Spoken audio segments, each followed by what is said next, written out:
YouTube family अस्सलामुअलैकुम। और सुनाओ कि सेहत भी ठीक आ। अज लगे जी आप पकौड़े बना। बिस्मिल्लाहिर्रहमानिर्रहीम। आलू सीगे इन्हों आप कद्दूकश कर लिया। देखो माशाल्लाह है 1 किलो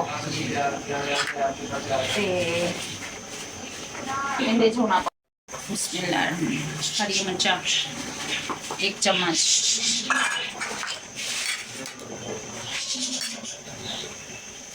प्याज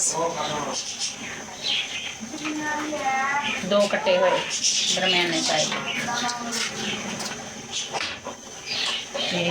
फिर पाना आप दादड़िया होया जाने मोटा मोटा कुटिया होया गरम सुका धनिया 1 चम्मच,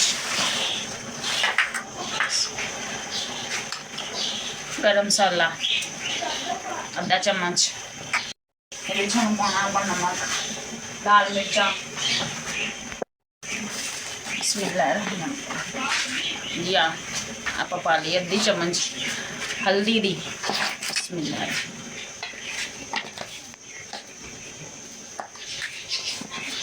आप पा ली जी 1 चम्मच लाल मिर्च पाउडर,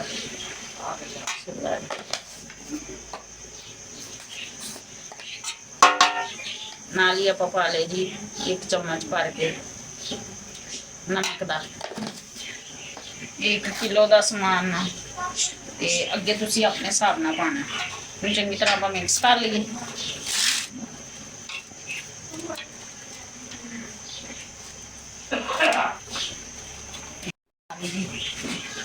कटिया हुई बरीक मिर्चा नाल बेसन आधा किलो।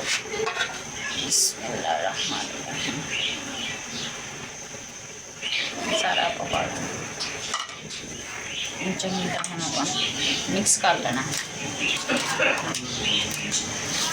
माशाल्लाह अज पहला रमजान से यानी कि रोज़ा से पहला तो माशाल्लाह ये वापस इदा दबा दबा तो जो पानी की जरूरत पई है ना तो फिर ये आप होर पा लेंगे।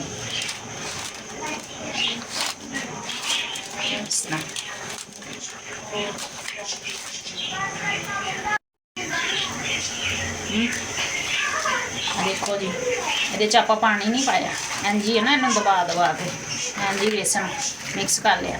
फिर ये माशाल्लाह पकौड़े ना बड़े सोहने बनते। तो 1 चम्मच चाट मसाले का पा दे।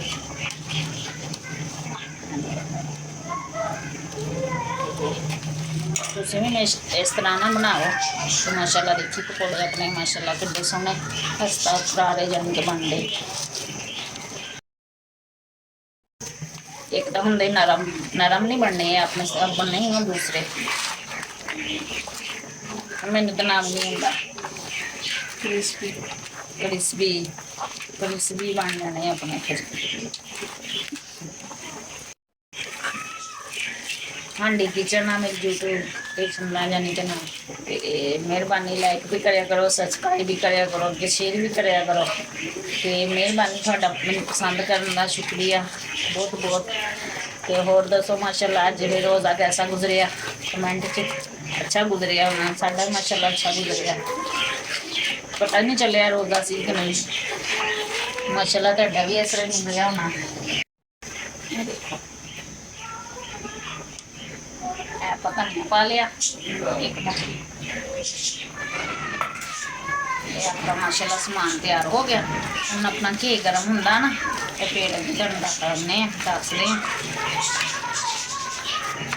थोड़ी देर बाद आप अगे दसते ना। देखो ये मैं पानी नहीं लाया ये ना जान कि इस तरह ही कद्दूकश कर ले सी आलू। माशाल्लाह 1 किलो आलू सी आधा किलो बेसन आधा किलो बेसन के हिसाब से असीं अपने हिसाब नाल मिर्च लूण पाया तुसीं अपने हिसाब नाल पाना। कद्दूकश कीते सी आलू तुहानूं दिखाओ ते माशाल्लाह देखियो फिर अगे तुहानूं दस देना।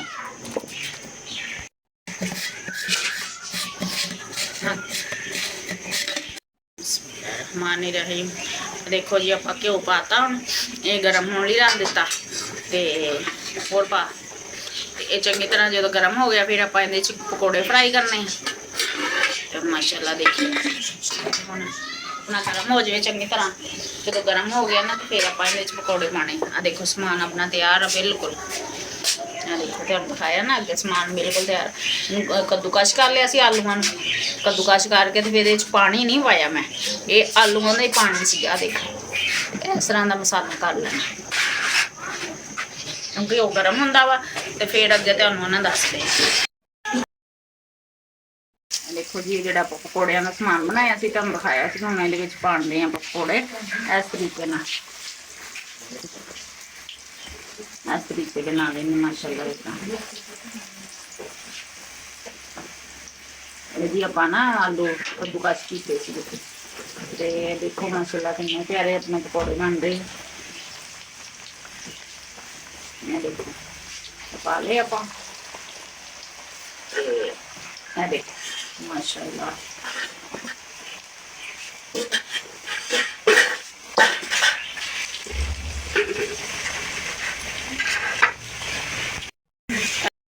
देखो माशाल्लाह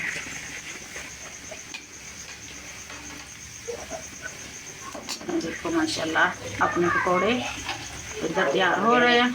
देखो माशाल्लाह कितना प्यारा कलर आया इन्हां दा देखो माशाल्लाह। पकौड़े असीं बनाए ना, असीं बाजारी समान कोई भी नहीं, मसाला सारा घर दा पीसिया होया, मिर्चां भी हल्दी भी हर चीज़ असीं घर लैके धो सवार के उन्होंने पीस के रखते हैं तो वो इस्तेमाल करी दी इस साल फिर पूरा। उनके घर के मसालियां का अपना ही जायका होंदा, देसी तरीके दे नाल तुसीं भी लियाओ तो इस तरह घर के अपने मसाले साफ सुथरे करके उन्होंने धो सवार के सुका के फिर पीसो तो फिर समान बनाओ। देखो माशाल्लाह अपने पकौड़े तैयार हो गए हैं माशाल्लाह, प्यारे बने हैं। देखो कितना प्यारा कलर आया माशाल्लाह। तो देखो मैं हमें पकड़ ले बर्तन माशाल्लाह। देखो कितने हैं कितने प्यारे बने थोड़े। जी कैचअप आ जी है हल्की मिर्च यानी कि मिर्च तो बगैर आ, असी आप टमाटर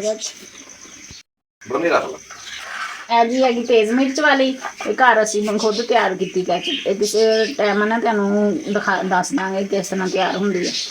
हैगी है जी टमाटर सादी, हैगी है मिर्च वाली ते ए सादा असीं बनाई है। देखो माशाल्लाह कितना प्यारा कलर आया।